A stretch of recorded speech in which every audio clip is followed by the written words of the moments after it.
The U-Haul truck was parked in my assigned spot when I pulled into the parking lot. It was a pretty crappy morning, and I was in a nasty mood anyway. I parked in one of the nearby visitor spots, got out of my car, and headed for the truck to tell someone to get the damn thing out of the way, when just then she came out of the back of the truck with a flashlight in her hand. All thoughts of me being a raving lunatic instantly melted away when I saw her. She was incredibly beautiful. She walked down the ramp, heading toward the empty townhouse next to mine. Could I have been so lucky? Could this beautiful creature have been my new neighbor? I only saw her for a second, but it was enough. When she walked through the door, I couldn't help but notice how her yoga pants accentuated her gorgeous ass and those long legs. Whoever invented yoga pants must have a special place in heaven where every pure-blooded heterosexual male can stop by and thank him, or her for that matter. I decided to wait by the truck until the pretty woman came back out so I could introduce myself and offer to help. When she reappeared, she was followed by a giant man on her heels. Son of a bitch, I thought to myself. Looks like I'm not going to have any luck today. As they approached, I held out my hand. Hi, I'm your 1C roommate, Sam Jenkins. A woman squeezed in front of the man and took my hand. Hi, nice to meet you. I'm Lori Turner. I tried my best to look into her blue eyes as we shook hands. It was difficult because, in addition to her yoga pants, she was wearing a sleeveless t-shirt tight enough to dispel any doubt that she wasn't wearing a bra underneath. She turned to face the man behind her and introduced us. This is my brother, Raymond Grant. He was nice enough to come all the way from Quincy to help me move in. Raymond took my hand, and while he shook it in a friendly manner, there was an expression in his eyes that I recognized as, "Don't you dare damn well try to get into my little sister's panties." I decided I couldn't blame him and took the direct route of addressing him. Can I help you with the big stuff? Well, Raymond wasn't stupid. He took me up on my offer. Thank you. Could you help me with this dresser first? I grabbed the top, he grabbed the bottom, and we carried it all into the apartment while he talked. It's a lot easier that way. Lori helped load the stuff into the truck. She's a strong woman, but I think she's a little worn out. It's nice to have someone fresh to help unload the truck. I have to hit the road tonight, work in the morning. When we walked into the bedroom, I saw a little girl sitting at a small desk, coloring. Another introduction from Lori, who followed us in with a box. Michelle, this is Mr. Jenkins. He's going to be our new neighbor. Sam, this is my daughter, Michelle. Michelle got up from her chair to turn to face me. I held out my hand and was surprised when she immediately put her tiny palm in mine. It's very nice to meet you, Michelle. Thank you, Mr. Jenkins. I couldn't think of what to say since I had never spent much time with children, so I decided to resort to the old-fashioned way. How old are you, Michelle? I'm 4.5. Thank goodness Raymond interrupted us. Let's get the dresser for the other bedroom now. What must have been Lori's dresser was bigger than the baby's, but we had no trouble fitting it in the master bedroom. Then the child's bed frame. I noticed there was no bed in the master bedroom and asked about it. Lori replied, My bed and mattress will be delivered tomorrow. The old one is still at my ex's place. I have a small mattress in my spare room. It's full. We can bring it in for the night so you don't have to sleep on the floor. Lori started to argue with me, but I just grabbed Raymond's hand and said, Let's go.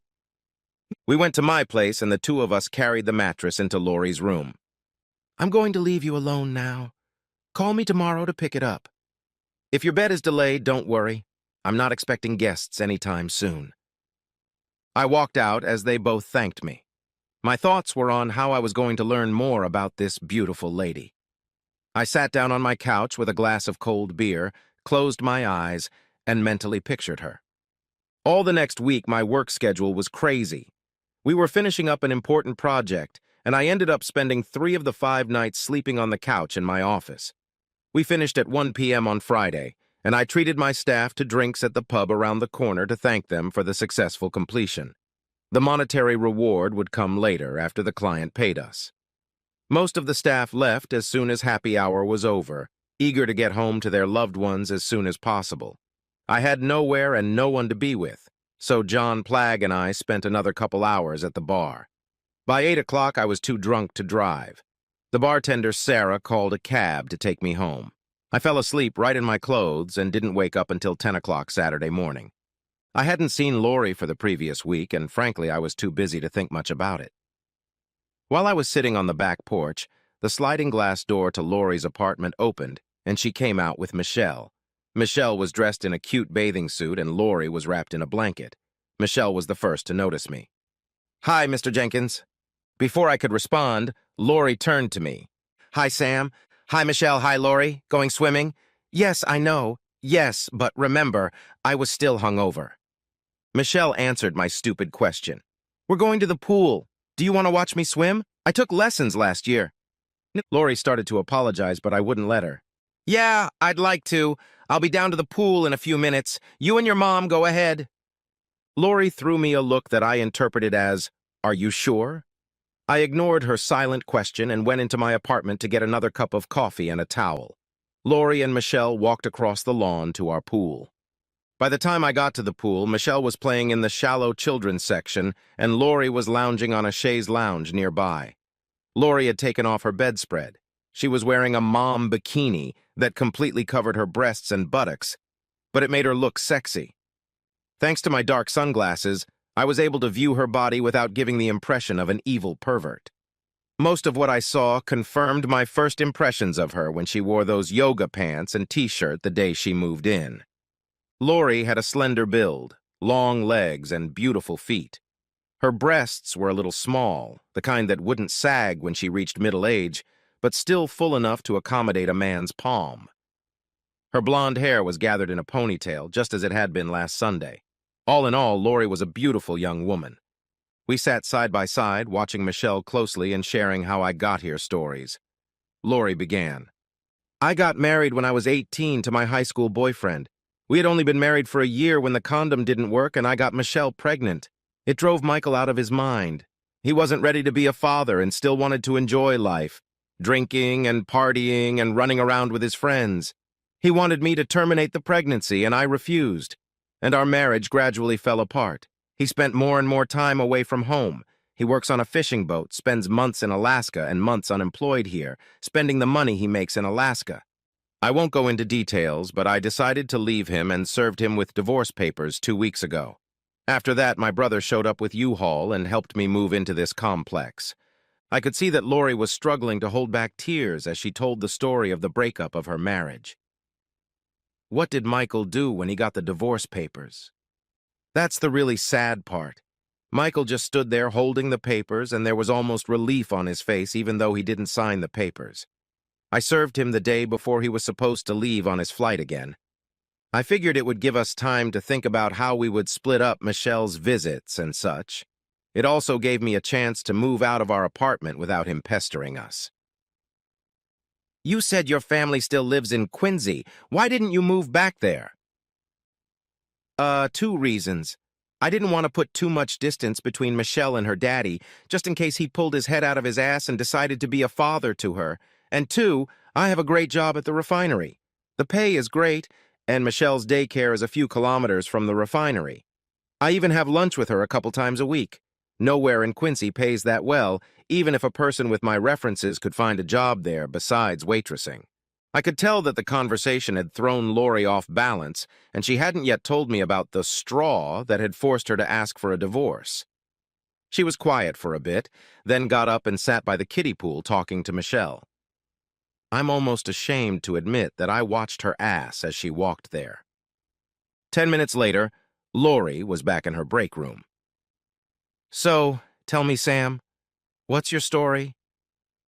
"I married the most beautiful, sexiest woman I'd ever dated when I was 26. I thought I had died and gone to heaven. Unfortunately, after 2 years, we both realized that we couldn't spend that many hours in bed. The rest of our time was spent pursuing different activities and goals. She liked antiquing, hanging around charity stores and garage sales every weekend. I liked fishing.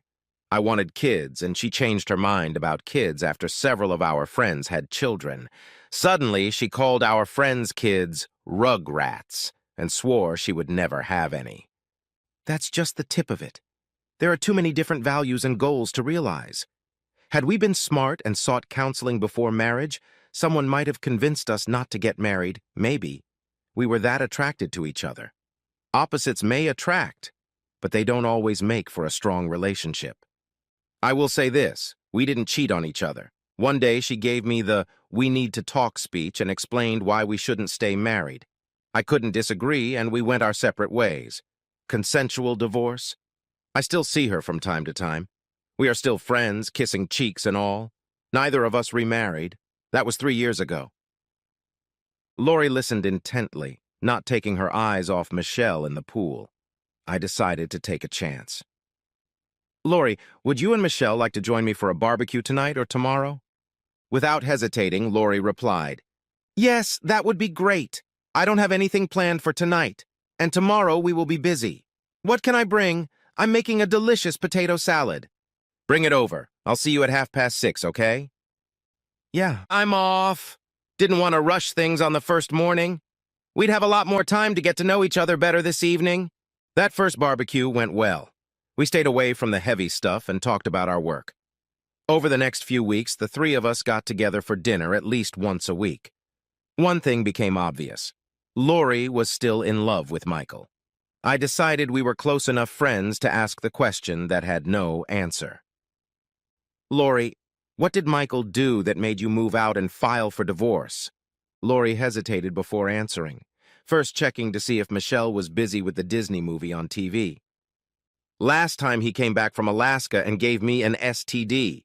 When I came home from my doctor and confronted him face to face, he denied it. He said I must have cheated on him, called me all kinds of foul words. Said Michelle probably wasn't his since he always used a condom when she was conceived, and I obviously slept with other guys without protection. He said I didn't start taking the pill until after Michelle was born so I wouldn't get caught again. We had a terrible fight. I told him he was the only man I'd ever been with in my entire life. And it's true. I've never been with anyone but Michael. I offered to go to marriage counseling with him, but he refused. The swearing and name-calling got worse and worse over the next 2 weeks. I couldn't take it anymore and went to an attorney to start the divorce. And here I was. I sat listening to Lori's sad story and thought how awful it must be to truly love another person and not be able to save a marriage. At least my ex-wife and I had mutually agreed to part ways. After Lori finished, I almost regretted asking her that question. Tears were streaming down her cheeks. Later that week, I considered asking Lori out on a real adult date. But before I could get a word in edgewise, Lori launched into a tirade. "Some guy at work asked me out tonight." I talked to my mom about it, and she thinks I should wait until the divorce papers are signed before I start dating. She said that any decent guy would respect the fact that legally and morally I am still married in the eyes of the state and the church. I sat and listened, silently thanking this guy for getting ahead of me and taking all the hits. I'm pretty sure I dodged that one. 2 weeks after that conversation, who should have shown up at her apartment but Michael, back from Alaska? For the next week, I hardly saw Lori, only a quick hello and the occasional brief exchange of pleasantries. One evening, I was sitting on the porch drinking a beer when he came out of her patio door. "What's up with you and my wife, asshole?" It only took me half a second to appreciate him. He was one of those guys who use bravado to compensate for his size and lack of intelligence. I got up from my chair and walked over to him. Since I am 190 centimeters tall with a weight of 95 kilograms, and I keep myself in shape, I towered over him. I reached out my hand to push him away, appearing friendly. "I'm Sam. Not too many people call me an asshole, at least no one with teeth." You could tell by the look in his eyes that he was thinking, should I take my chances with this guy and keep acting tough? Or should I pretend to be friendly without backing down too much? It took him too long to answer his own question, so I just continued. "Lori and I are neighbors. There's nothing else going on between us." I thought about saying more, thought about telling that jackal that he was the one cheating, but I held my tongue because it wasn't my fight. Lori was a friend, but I had no right to stick my nose in her business. I just hoped she'd figure the bastard out and end the divorce. It wasn't altruism on my part. Over the past 2 months, I had fallen in love with her.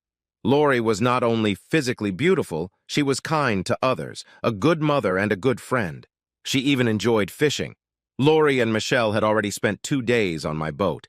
Her only flaw, as far as I could tell, was her inability to cut the rope with Michael. Meanwhile, I tried to keep my cool. There is nothing more desperate than a man waiting for his time, waiting for the woman he loves to dump some loser. I sat down again, ignoring Michael standing there, and continued drinking my beer. Michael turned and walked back to Lori's apartment. Up until that evening, I was unaware of the extent of Lori and Michael's reunion, but Michael made sure I found out tonight. He left the patio door open with the curtain pulled back, most likely so that Lori wouldn't know the door was still open. 10 minutes later, I heard them in her living room, just on the other side of the patio door. Michael was talking louder than necessary. "I'm going to put you on the couch until you beg me to stop." I had heard enough, went back to my apartment and closed the patio door. Over the next month, Michael was at Lori's apartment more often than not. He continued to convince me that he was using her sexually whenever the opportunity presented itself. Lori would say hello as we walked by until one day she stopped me as I was walking out to my car. "Sam, why aren't you talking to me anymore? Should I tell her?" I thought about it for a moment before answering in the least confrontational way possible. "Lori, Michael has made it clear that he doesn't want me hanging around you." Lori seemed surprised by my answer. "Why should he care? Some guys can't handle their woman being friends with another man. They view every interaction between a man and a woman in terms of their thinking. Men and women can't be friends, only sexual partners." I could see that Lori was thinking about what I had just said. She changed tactics. "Michelle misses you. She misses you reading to her. Well, maybe it's time for Michael to take over that role." Lori laughed, but it was a sad laugh. "I won't hold my breath, Sam. He still barely acknowledges Michelle's existence. And to think I named her Michelle, so he'd think she was named after him. I wanted to name my first daughter after my grandmother, but I thought Michael might bond with his daughter if she had basically the same name. I'm such an idiot." I couldn't argue with that. "Tell Michelle that Sam says hi." And I got into my car without another word. Lori told me the whole story 2 days after it happened. I got a call from an old high school friend. She saw Michael at his usual bar flirting with another woman. She told me they left the bar together. She followed them and saw them get into Michael's pickup truck. She immediately called me. Annoyed, I put the sleeping Michelle in her car seat and headed to the bar. Through Michael's windshield, I saw that they were naked. I didn't know Lori was capable of that. She must have been really pissed off because what she did next stunned me. Unbeknownst to the two bastards, I took a picture of them on my cell phone. It turned out pretty good. It was easy to see the woman's face and the ring on her finger. I pulled Michelle out of the car seat, still asleep, went into the bar and asked if anyone there knew the name of the whore who slept with my husband on the street. Everyone has enemies, and apparently one of the whore's enemies was sitting at the bar. "Yeah, her name is Glenna Forbes," said one obliging customer. I turned to the Good Samaritan. "Do you know her husband?" The Samaritan smiled. He was obviously pleased with himself when he told me his name was Ted Forbes, and he worked nights at the Tesoro refinery. I couldn't believe my luck as I work in the administrative office, and it wouldn't have been hard at all to get his contact information. I thanked the Samaritan and spotted my friend in one of the booths. With a silent, grateful smile, I left the bar and headed home. Lori was quiet for a second before finishing her story. "Michael, thank goodness, didn't stop by that night. When I woke up, I was glad the asshole hadn't crawled into bed with me. Apparently, he spent the night at our old apartment after he was done with the whore." I got dressed, packed Michelle up for daycare, and headed to work. It only took me 5 minutes to find Ted Forbes' cell phone number in the personnel file. By 9 a.m., a picture had been sent to his phone. What I hadn't considered was that I had just used my own cell phone to send the picture, and the knucklehead must have told his wife how he knew, and she must have told Michael. I think this would be a good time to tell the reader that Lori was telling her story as we sat at my kitchen table and her left eye was still black and blue. "Are you going to press charges against Michael?" Lori stunned me with her answer. "No, I'm just going to get a divorce. If I send him to jail, he'll never be able to pay child support, and I can't afford to miss that check. I hope he goes back to Alaska soon." I thought Lori was making a big mistake, but my mom always taught me that you can't fix stupid things and that you should avoid getting overly involved in other people's problems. I remember what she said when my Uncle Dennis informed us that he was going to marry an exotic dancer. You can't argue with crazy. Uncle Dennis and the stripper divorced within a year. So I figured I'd let Lori figure out what she wanted to do on her own and keep my mouth shut. Maybe the police or her family would have better luck convincing her to sign a complaint against Michael. The police came to her apartment later that day, and as I found out later, she didn't have much better luck. Around this time, an opportunity presented itself to me that was too good to pass up. One of our West Texas branches needed a project manager for a wind farm after the previous project manager had a heart attack. That meant up to 4 weeks on a construction site while the guy recovered from surgery. My boss offered a big bonus if I would get there and keep the project on schedule. 2 days after my conversation with Lori, I flew to Midland. For the next 3 weeks, I didn't have much time to think about Lori's problems. After all, we were still just friends, and I wasn't responsible for her. Yet. I spent 12 hours a day, 6 days a week, working on the wind farm project. I was exhausted by the time the guy I was filling in for came back to work. He and I spent 3 days together making sure everything was done properly before I got on the plane that was supposed to take me home.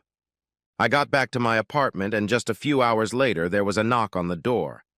I opened the door and saw Lori standing there holding Michelle's hand. Lori looked terrible. She had lost weight and generally looked exhausted. I motioned for her to come in and sit down and asked if I could get her anything. Lori just shook her head. "Welcome home, Sam. I've missed you these past few weeks.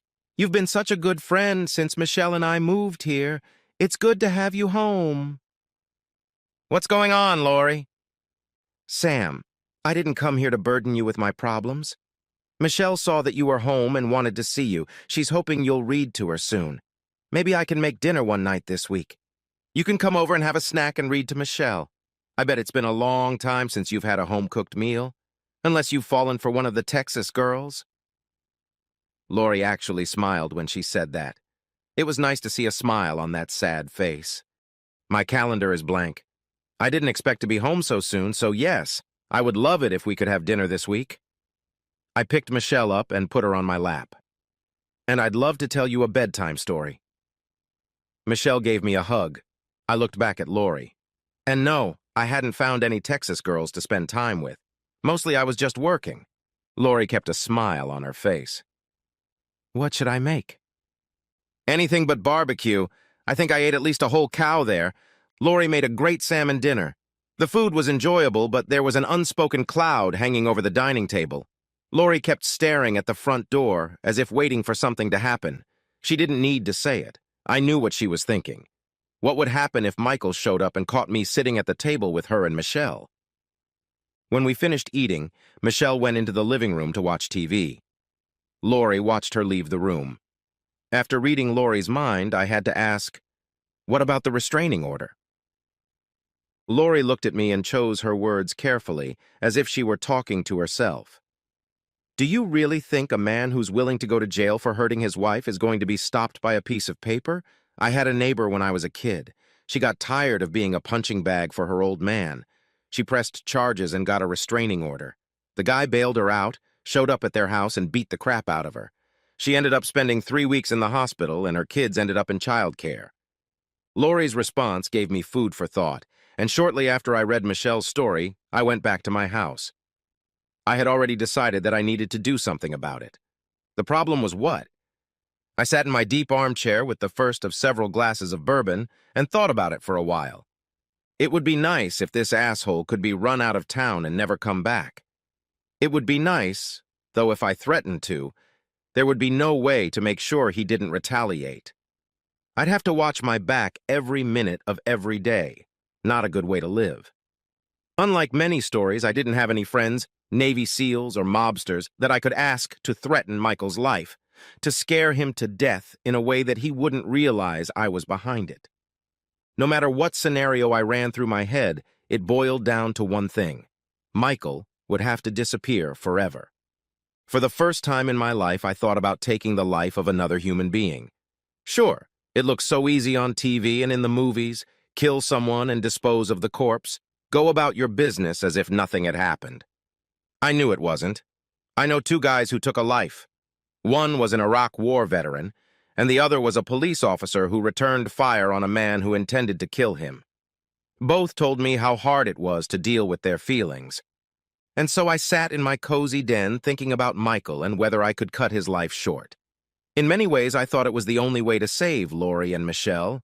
But who made me judge, jury, and executioner?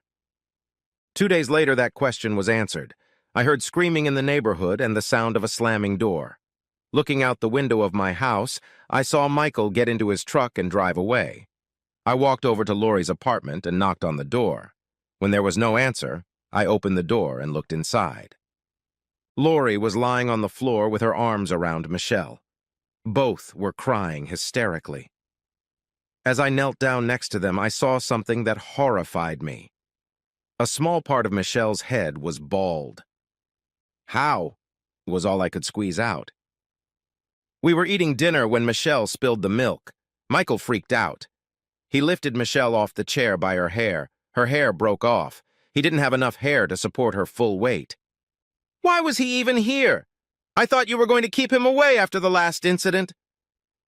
"He asked to stop by to discuss a visitation schedule. He said he was sorry about my eye. He sounded so sincere. Lori, you have to call the police." "I can't." The last thing he said before he ran out of here was, "If I call the police, he'll kill me and Michelle." There was nothing I could say to change her mind. I stood there silently. Michael had just signed his own death certificate. The what question had been answered. Now how? How could you kill another human being and not get caught? It took me a full week to develop and refine my plan. Michael didn't show up at Lori's apartment during that week, but I followed him several times in a rental car and learned that Michael was a man of habit. Growing up, my mom loved watching detectives and murder mysteries. 2 shows I watched with her were Columbo and Monk, both with eccentric detectives who always solved the case. So I knew there was no such thing as a perfect murder, only one that left few clues, and this was especially important. The killer couldn't be complacent. I thought it through as if it were a working project. By listing all the components, I was sure I knew how I was going to do it. Rarely does anyone stay late on weekdays at the marina where I moor my fishing boat.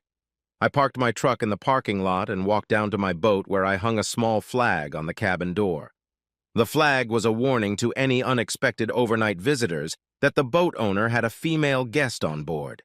Very similar to the ties we used to hang on the doorknob of our dorm room, alerting our roommates, saying that we were entertaining a member of the opposite sex. Essentially, the flag meant stay away. I went back to the truck and picked up the used motorcycle I had bought earlier down south in Everett. I pulled the hood over my head and rode the 3 miles to the tavern where Michael spent almost every evening. I abandoned the motorcycle a block from the tavern and walked the rest of the way. Michael's truck was parked there. Since it was semi-rural, it wasn't locked. I turned off the overhead light and waited in the back seat for Michael to get out. An hour later, which seemed much longer to me, Michael came out of the bar and climbed into the driver's seat. No one had gotten out with Michael, so this was my chance. This was one of my many fears. If someone had gotten out at the same time as Michael, I'd have to hide in the backyard until we got to his driveway. If Michael was lucky enough to pick up some slut, I planned to beat them both up and get the hell out of there. I'd wait for another opportunity. I wasn't going to kill 2 people. As soon as Michael got into his truck and before he started it, I hit him with the stun gun, then immediately covered his head and upper body with a black plastic garbage bag, wrapping it tightly around his neck. The bag served 2 purposes. It choked him, and I didn't need to see his face as he bled out. I climbed into the front seat. Scotch tape tied his hands and feet together, just in case. I pushed him into the passenger seat and drove off. There was still no sign of life at the marina. I parked Michael's truck in the parking lot and carried the lifeless body to my boat, leaving it in the galley before locking it up again. I drove Michael's truck a kilometer to a spot where there is a descent to the cove. The water there is 15 meters deep, and it would be a while before anyone would know there was a vehicle underwater. I put the truck in reverse and it drove off the cliff. I walked back to my boat and left the dock. Less than a couple of kilometers from shore, the strait is over 70 meters deep. It was still dark and the cloud cover almost completely obscured the moonlight. I pulled Michael's body back out and stuffed it into one of my crab traps. It took some maneuvering to get him in there. I didn't want to start slicing into pieces unless it was necessary. Fortunately, he was a short guy and couldn't have been more than 170 centimeters and maybe 70 kilograms. With some effort and a little bending over, his whole body fit into the 1/3 cubic meter trap. Just in case, I put a 12-kilogram weight in there with him. Through the transom doorway and over the stern, the trap disappeared from sight. I waited a few hours and started fishing. I caught a wild Chinook that I had to throw back, but kept when I caught a half-meter-long hatchery Chinook that I could keep. At 8 in the morning, I was back at the dock. No sooner had I tied up the boat than a Fish and Wildlife Conservation officer approached. "Do you mind if I look in your icebox?" It was a rhetorical question, of course. I had no choice. I opened the chest and he looked inside. He confirmed that it was a hatchery fish. "Had any traps been set today?" My heart was racing, but I tried my best to remain calm as I answered. "Not today." "How many traps do you have on board?" "Each person on board is allowed to have no more than 2 traps in these waters. More than 2 earns a fine." "Only 1? Why only 1? I was starting to get annoyed with this guy. "Because that's all I have for today. I'm not even using it. It's only been here since last week. What kind of questions?" He seemed remorseful. "I'm sorry. In the last 2 weeks, I've had to find 5 or more boats with too many traps for the amount of catch on board. The bosses are asking us to keep a closer eye on what's going on." I could see he was trying to make amends, so I let him off the hook. "Well, anyone who takes more than they're allowed deserves to be bitten. I fish these waters all the time and stay within my limits." We parted ways and I started breathing again. Michael wasn't reported missing for almost a full week. When someone did start asking where he had been, it took the police another 2 days before entering his apartment. Suspicion of foul play arose when it was discovered that he had not brought any clothes or other personal items with him. Lori was eventually questioned, and they even talked to me once. Without any witnesses or leads, the investigation stalled and went unsolved. Probably didn't help that no one cared about the asshole, not even his junky mom. As hard as it was to believe, Lori seemed upset by Michael's sudden disappearance. I was giving Lori plenty of space, trying not to rush her. We still had dinner at least once a week. 2 weeks after Michael's disappearance, Lori brought up the subject again. I couldn't hold my tongue. "Lori, this man beat you and abused your daughter. I don't understand why you're not glad he's gone." "You don't understand, Sam. Michael's been my boyfriend since junior high school. He's my first and only lover. He's the father of my daughter. He may have hit me, but I think he really loved me. It was just hard for him to show his love the way normal people do. He was raised by a woman who used drugs, and they had a succession of men coming into their home. Michael told me how some of these men beat his mom. Sometimes he had to listen to her being had in the next room, and sometimes there was more than one man with her. Don't you understand? A boy growing up in that kind of environment can't become normal. I did everything I could to show him love and to help him heal. What could I say? How do you question or respond to such a statement?" I decided to leave it alone. Maybe time would open her eyes and change her mind. I thought to myself, take your time, be her friend. When the time comes, let her know how you feel and how you can take care of her and Michelle, how we can become a family. A week later, my boss asked me to return to Texas to resume managing the wind farm project. The former manager had returned to work too soon and had relapsed. The stress was too much for him, and he was forced into early retirement. That would mean I would be there for at least 3 or 4 months. But maybe that was for the best. Being around Lori without letting her know how much I loved her was becoming too hard. In the 4 months I was gone, I only went back to D.C. once. It was after the first month and only for a weekend. Lori, Michelle, and I had dinner, and I read to Michelle before bed. It was a nice, friendly evening. Lori seemed reconciled to the fact that Michael might not be coming back. Sunday morning, I headed back to Texas. It was Friday evening, months later, when I returned from completing the project. I didn't see Lori and Michelle until Sunday evening. Michelle was the first to see me as I sat on the back patio. She came out of their patio and gave me a hug before showing me the doll that Uncle Jeff had given her. Lori and some tall, dark-haired guy came out a few minutes later. Lori seemed cheerful. "Sam, you're home. What a surprise." She looked at her companion. Jeff, this is the neighbor I was telling you about. Sam, this is Jeff. I stood up to shake Jeff's hand. He took my hand, but I could see he didn't really want to meet me. Lori didn't notice anything. Lori seemed to want to stay and chat. She asked me 2 questions about my stay in Texas before Jeff interrupted her and told Lori and Michelle that it was time to head back. He was hungry and it was time to eat. I only talked to Lori one more time after that. It was the following Wednesday. Lori came in to see me and told me how she and Jeff met at work, how he had swept her off her feet with a torrid affair, how Jeff was in love with Michelle and hoped to be her adoptive father someday. Finally, she stopped talking about the wonderful and gorgeous Jeff. Sam, thank you for all the times you listened to my tales of woe. Thank you for being my friend.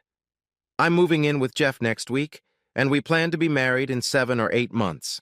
That's how long it will take to finalize my divorce from Michael, since he never signed the papers before he disappeared. I probably won't get many chances to see you again. Jeff doesn't think it's right for a married woman to have a male friend. In that sense, he's as old-fashioned as Michael. When I asked if we could invite you to our wedding, he didn't think it was a good idea. He thought people would start talking. I told him that you and I had never done anything to be ashamed of, but he thought it was better not to give people a reason to think otherwise. I'm sorry, Sam. When Jeff showed up the next week to vacate her apartment, I was off fishing. Jeff's smirk as I walked to my truck told me all I needed to know. Epilogue. 5 years later. I haven't seen or spoken to Lori in 5 years. I get a Christmas card from her every December. Inside is always one of those photocopied sheets that tells the recipient all the family news. Lori and her husband had a daughter 3 years ago, and last year she had a baby boy. All seems to be well in her world, but I wonder, did she trade one abusive asshole for another? Truth be told, I don't know and I don't care. I date a few, but I've never had a serious relationship with any of the ladies. I mostly focus on advancing my career.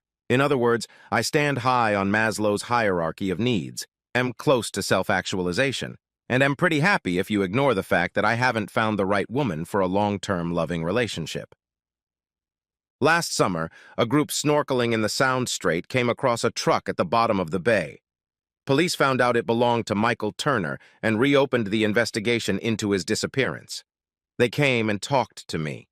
Some clever detective, or maybe they do it with computers now, related the fact that his truck was found near where I keep my boat, and that I was once Lori's neighbor. They even politely asked if they could search my truck and boat. I let them. What the hell? There was no way they were going to find any DNA, but I guess they had to go by the book.